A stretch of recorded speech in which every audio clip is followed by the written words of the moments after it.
મિત્રો ખાસ મારે તમને એ કહેવું છે કે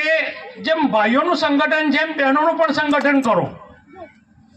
અને બહેનોના સંગઠનમાં ઉચ્ચ સારા વિચારોનું આદાન પ્રદાન થાય એવા વિચારો તમે આપ લે કરો, એ પણ ખૂબ જરૂરી છે। ભાઈઓના સંગઠનો તો ઘણા બધા છે, આપણા સંગઠનો તમે જો કેટલા બધા સંગઠનો છે, પણ જેટલી વાત વિચાર ઉચ્ચ વિચાર તરફ શૈક્ષણિક ગતિ લઈએ એટલે આગળ આપણા બે કાર્યક્રમની એક એક્ટિવિટી છે।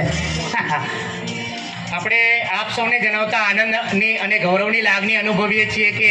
આપણે ગયા વર્ષે બાવનગામ માછી સમાજ વડોદરાનું ચેરિટી કમિશનરમાં રજીસ્ટ્રેશન કરાવ્યું છે અને અત્યારે આપણે કાર્યકારીની સભા પણ એટલે કે આપણે એના પ્રમુખ મંત્રી હોદ્દેદારોની પણ નિમણૂક કરી ચૂક્યા છીએ અને અત્યારે આપણું કામ સભ્ય બનાવવાનું કામગીરી છે। તો આજે એક સભ્ય માટેની અરજી